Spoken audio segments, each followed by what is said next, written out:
Irmãos, deixa eu começar fazendo uma pergunta. A reunião da igreja, ela é importante para vocês? A reunião da igreja, ela tem um aspecto assim fundamental. A reunião da igreja, ela é indispensável. Então eu digo para vocês que são. Por quê? Quando nós estudamos os 5 livros de Moisés, que fala a porta da congregação, você vai ver que isso é um tema bastante interessante, porque vocês vão ver que muitas coisas que aconteceram, porque este lugar, chamado a porta da tenda da congregação, era aquele lugar onde Moisés entrava e quando ele saía, ele cobria o rosto. Era aquele centro diretivo. Bom, se nós olharmos para 1 Coríntios 14, 23 e 25, ali a igreja reunida, olha o que nós vamos ler. Escute com atenção.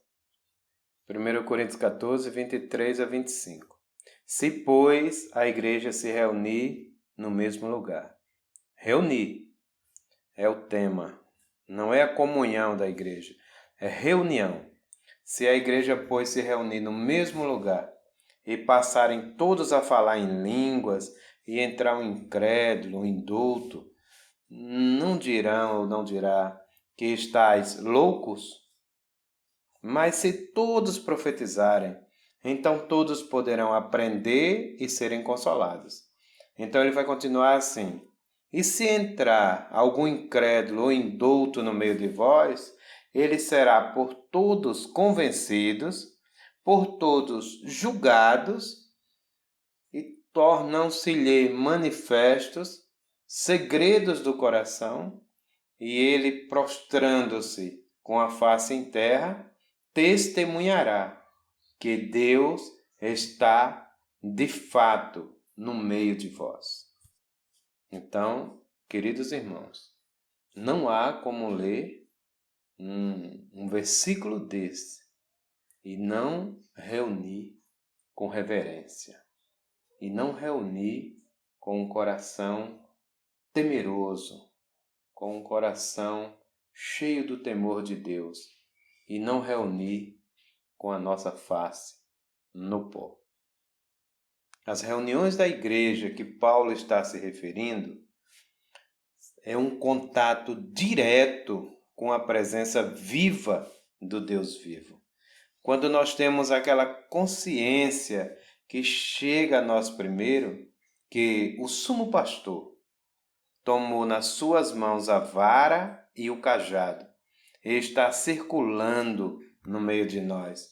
E ele está fazendo aquilo que só ele, e apenas ele, pode fazer.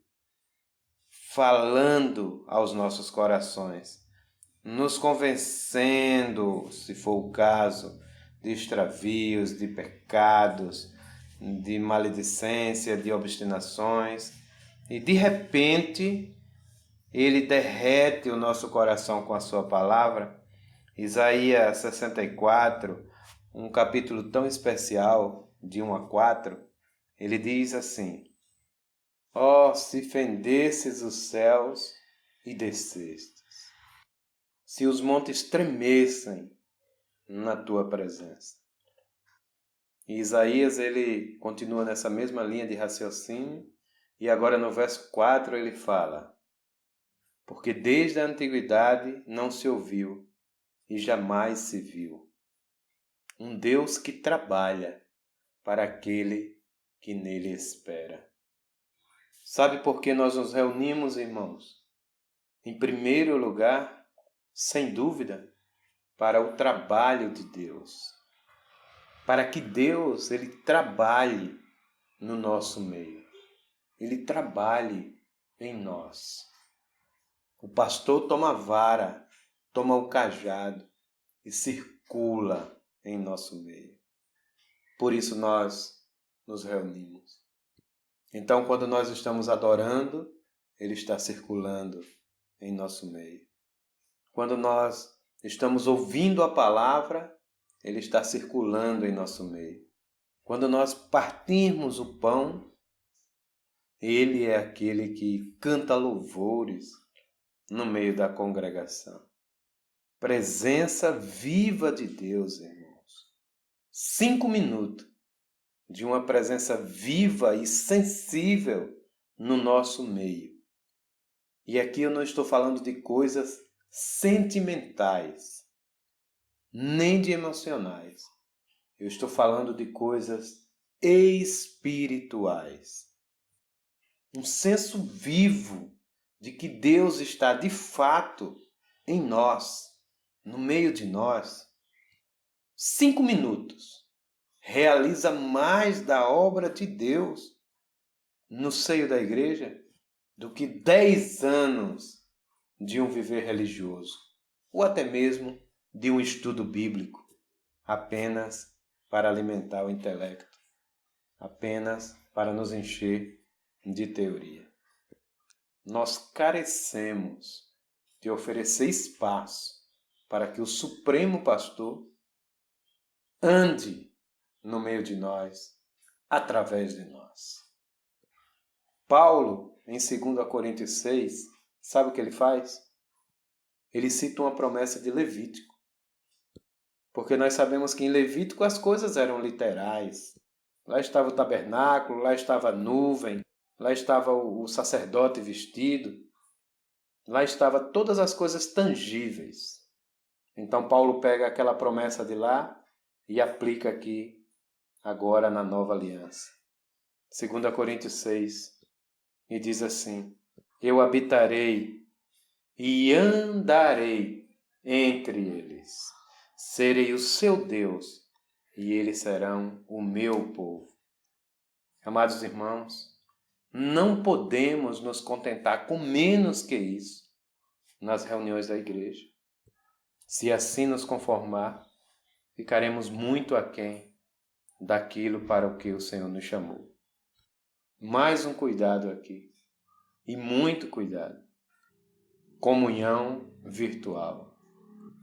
O que o Senhor realiza no local físico de comunhão da igreja, entre os santos, Ele é incapaz de realizar por qualquer comunhão virtual. A presença e o falar de Deus em um lugar físico específico não pode ser reproduzida por meio virtuais. Então, há uma necessidade imperativa de nós sermos aqueles que não despreza o reunir do povo de Deus. À medida que o Senhor tem para dar na reunião da igreja, Ele jamais daria de novo de modo virtual.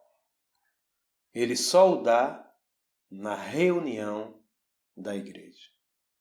Então que o Senhor urgentemente nos ajude a recuperar isso. Sabe por quê? Muitos grupos cristãos já aprenderam, já se habituaram, já se conformaram a ouvir reuniões apenas por redes sociais ou mídia de televisão aberta.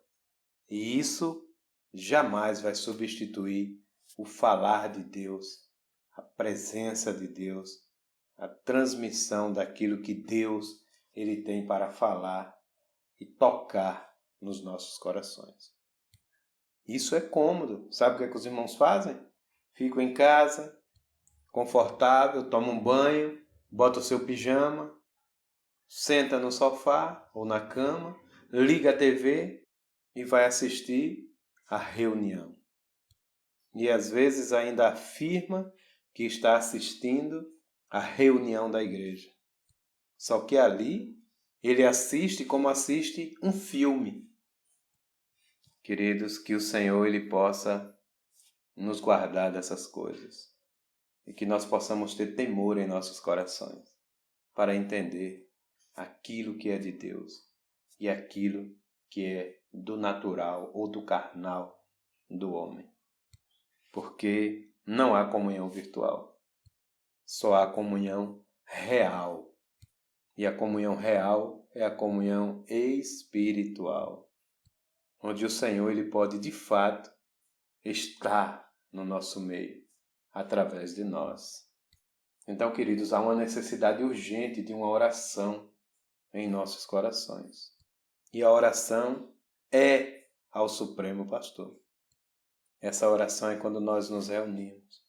É dizer a Ele, Bispo e Pastor das nossas almas. Na linguagem de Pedro. Já na linguagem de Hebreus, o grande pastor das ovelhas. Toma nas tuas mãos a vara e o cajado e realiza a tua obra no meio de nós. Usa a tua palavra, penetra os nossos corações. Faz o teu trabalho, porque ele é só teu. Há uma necessidade urgente que nós venhamos nos dispor assim para o Senhor. Que o Senhor, irmãos, possa ter misericórdia de nós e que nós possamos ter mais reverência, temor ao nosso Deus. Que o Senhor possa nos abençoar em nome de Jesus.